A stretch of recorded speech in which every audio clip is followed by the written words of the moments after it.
Before we start today's episode, I'd like to place us in time for a moment. Today is March 3rd, 2022. It's been 7 days since Russia launched a full-scale assault on Ukraine. I just want to acknowledge that this is a lot. It's a lot of heartbreak, it's a lot of feeling helpless, and it's a lot of fear. What you are feeling matters. So I invite you to pause for a second and notice what you're feeling. Notice your body, your breath, your heart. And I invite you to join me as I ring a bell for everything that's happening.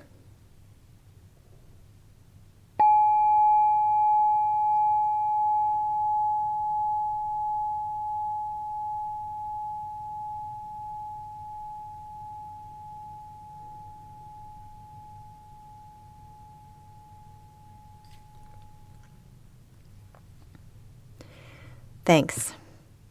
And now, here's today's show.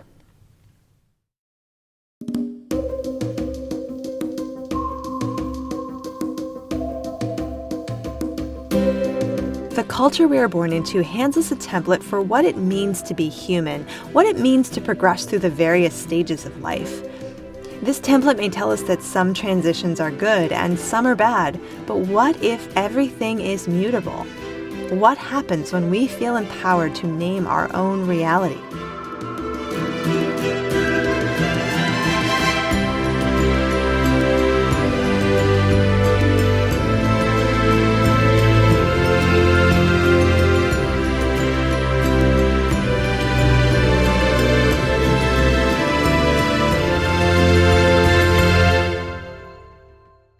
This is Shame Piñata. I'm Colleen Thomas. Welcome to Shame Piñata, where we talk about creating rites of passage for real-life transitions. When you hear the phrase rites of passage, what do you picture? A bunch of people gathered together, maybe outdoors? Is there a fire? Is there a ceremonial feel? Is the concept of anthropology lurking around somewhere, perhaps? This might be what you see, and it also might totally not be what you see. But it's interesting, isn't it, that the phrase rites of passage evokes a certain something. Today we're going to talk about one of the things it most commonly evokes, the idea of coming of age. We're also going to talk about another rite of passage that doesn't always get spoken about in a positive way, the time of menopause. The coming-of-age time when we're anywhere from 9 to 13 brings physical changes and hormonal changes, and it brings on the start of menstruation for some of us. And some number of years later, that menstruation will stop. It might stop naturally or through surgery or illness. These are 2 points in life we're going to talk about today: the beginning of bleeding, which is sometimes called menarche, and the end of bleeding, which is usually called menopause. These are potent times in our lives, and they are worthy points to stop and reflect on the full body changes they bring, and perhaps even the identity changes they bring. These are life changes that are often associated with women's bodies and women's experience. However, many people with menstrual cycles don't identify as women. They might identify as trans men, transgender masculine, gender fluid, or not identify with any gender at all. This arena of talking about the blood is one I have worked in for many years, and I'm constantly striving to open the circle and welcome more people into the rites of passage we can build around the blood. I think it's really important as well to broaden the education of the non-bleeding people around us as to what happens during the moon time, what happens during the bleeding part of the cycle, both physiologically and energetically, and all the ways we can celebrate and honor that. The format of today's episode is a conversation I had with Erica Sodos. Erica was on the show last season speaking about the magic of everyday life, which makes sense because Erica is a magician. Erica is also a menstrual educator. She published a zine for many years called Moonflow, which included thoughtful articles, tips, and even a comic strip about the power of the blood. I call Erica my blood sister because she's been right there with me along my own journey to learn to love my menstrual cycle and to deepen into the power and mystery it afforded me. These days, we're both nearing or in menopause, so our conversation about the blood was held within that context. It was also held within the framework of the neo-pagan tradition of honoring the triple goddess, commonly known as Maiden Mother Crone, each of which symbolizes a phase in the life cycle. If you've never understood what could be useful, important, or even good about the menstrual cycle, I invite you to give today's episode a listen. I wanted to ask you, what's a rite of passage you wish you had had? So I wish I had a ton of rite of passages, and I wish I learned that concept when I was younger, but as you could probably guess, the rite of passage I really wish I had was my first moon time. Definitely. I think it would have shaped me as almost like a different person. I mean, it would have taught me to love my body and my blood, and I wouldn't have had to figure that out decades later. you know so I'd say it's my moon time. That could be such a beautiful ritual. Have you gone back to do any kind of retroactive anything about that? I have done it on my own, but not to the extent that I know you have, because I love how you'll actually like recreate with your friends and community. You're amazing with your rite of passages. But I think a number of years ago I did something, but now I'm in perimenopause. And so at this point, I'm entering a whole new phase at my age. It's scary. Well, it's different. I think it's never too late to go back and do the first ones, the older ones. Say a woman is 70, so she hasn't bled for a while. She could still celebrate her first moon time? Yeah, sure. Really? Even though, but she's already been through all these different cycles in her. I guess you're saying you can do it. You feel that you can do a rite of passage whenever, like even if it was a while ago. Yeah, I mean, it has a different effect, I think, than doing it at the moment. But I believe that ritual transcends space and time. And I've been in a retroactive menarche ceremony with one of my blood mothers who got a big room of 30 women together who were all, in their 30s, 40s, 50s. I don't know how old everybody was, but we went and we did a meditation. We went back. We met somebody, I don't know, it was a long time ago. It was like a shamanic meditation where we went back and we got the teaching and we experienced sort of a generic version of like, this is how it could have been when you got your blood. And we had this incredible teaching and learning. And then we had the woman who led it, her mother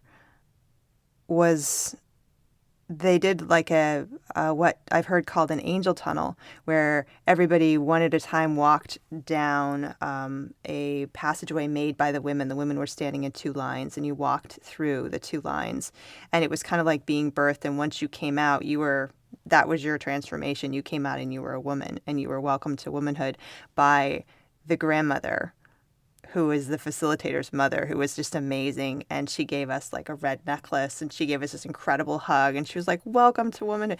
It was so amazing, because the way it was Georgette Starr who did it, and the way that she held it all together, and she made it such a sacred experience. And it was all for women who, were not 12 or 13. It was all for grown women to go back and connect to the moment of the maiden. And it was just transformational. And so I know that it can transcend space and time. It helps if you have a really good ritual practitioner who can run it for you. That sounds like magic. Like, talk about magic. Like, I'm feeling that's the same idea like when I was in therapy and the therapist would have me go back to an experience from when I was little and say, I was attacked or my parents were out of control or whatever. And then she would be like, who would protect you?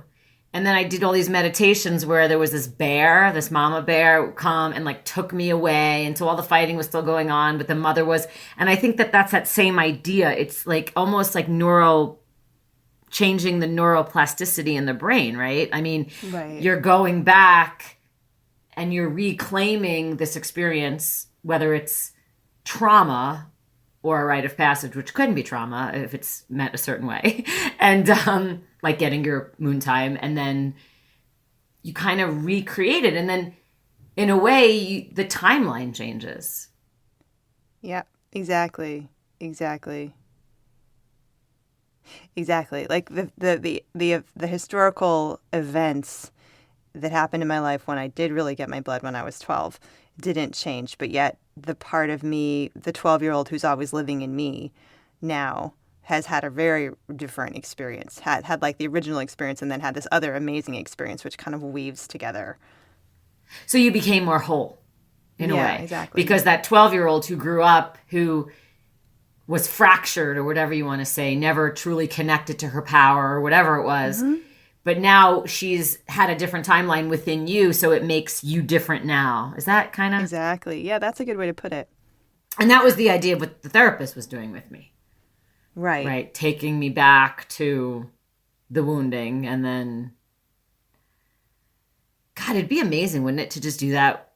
I mean, it'd take a long time to just go through your life and try to reclaim all those bad experiences. Feel each thing. Be like, okay, this one was last week. No, just kidding. Totally.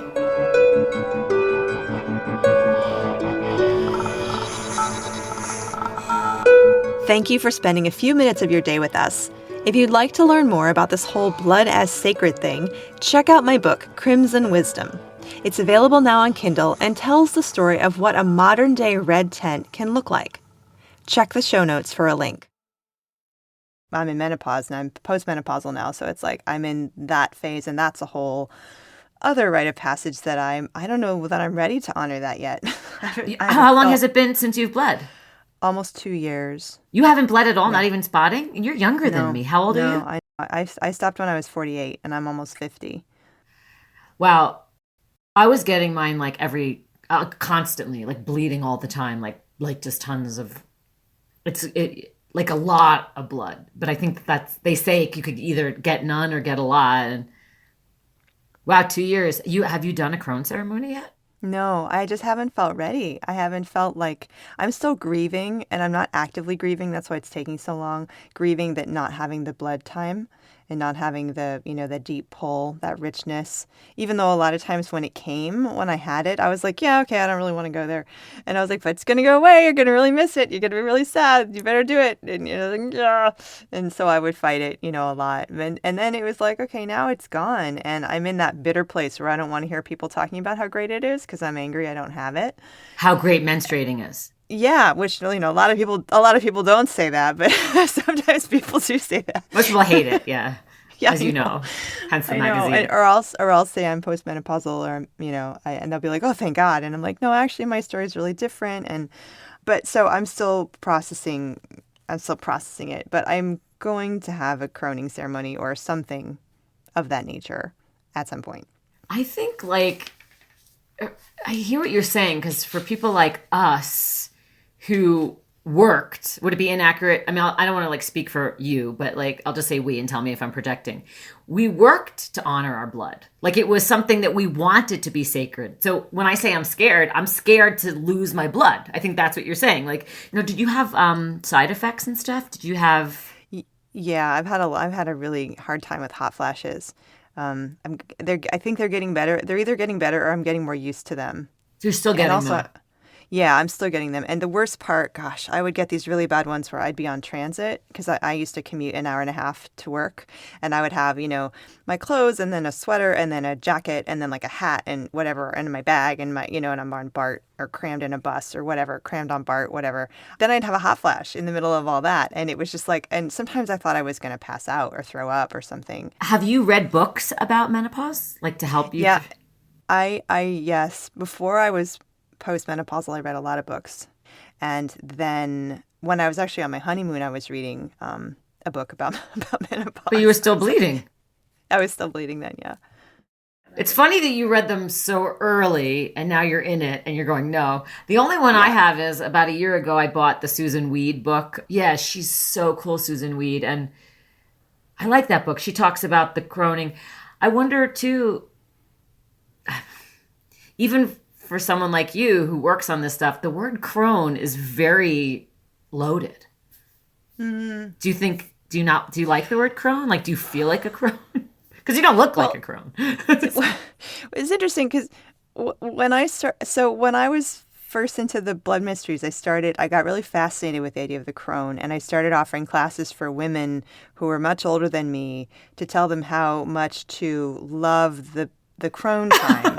And I knew that I was really in a weird place teaching that, right? And I was basically like, I can't tell you anything about it, obviously, but I'm going to get you together. I'm going to tell you what I've read about how great it is. And then you're going to, tell me I'm, insane or whatever. And the women would get really inspired by what I would say. But what I realized was that because I was in like my 30s, I thought that postmenopausal was like a group of women.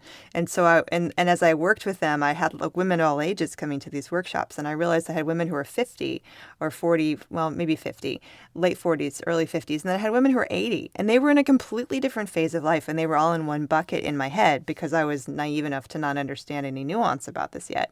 So when I hear the word crone, I always think of it, of course, as an old woman, and I don't feel like I'm there yet. But then it's like there's lots of stages in life, right? And there's the menopause and the postmenopause, but I don't know that it has to be the crone right then. I mean, it could be. I don't know that I'm ready. I think I will probably call it a croning ceremony when I do it, but I don't feel like I'm worthy of being a crone yet. I haven't earned that yet. I think, yeah, I'm also afraid for my blood to stop. And it reminds me of a relationship. Like, I used to do this thing where when I was in a relationship, I would only focus on what was wrong when I was younger, what was wrong with the person. And then when I was out of it, I would focus on what was good. So it was like a way to be miserable as much as I could. And you know what I'm saying?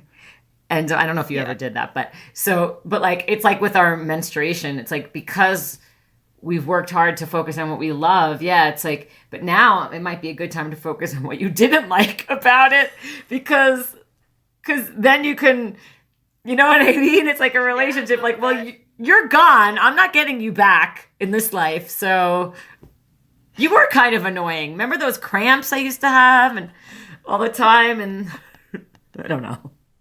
Well, I am really grateful that I've had, I call them my blood sisters and my blood mothers and my blood grandmothers. You've been an incredible blood sister for me all this time. And then I've had women who've been older than me, who've been, in more of the teacher role than like the companion role. And their teachers have been my blood grandmothers. I've just been so blessed to have had this amazing group of women around me.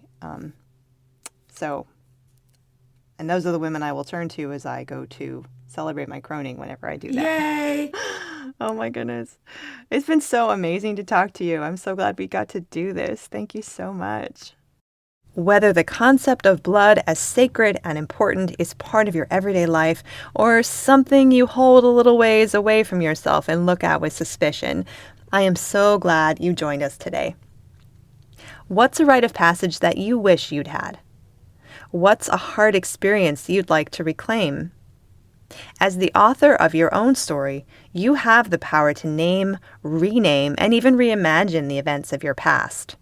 Ritual, ceremony, and community are tools that can help you with this important work.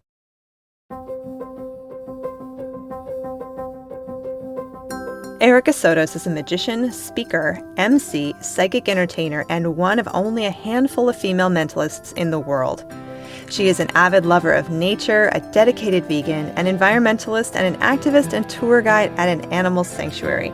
You can find out more about Erica and see examples of her magic at ericasotos.com.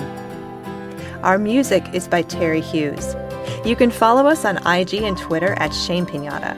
You can reach us through the contact page on our website, shamepiñata.com, and you can subscribe to the podcast on Radio Public, Apple Podcasts, or your favorite player.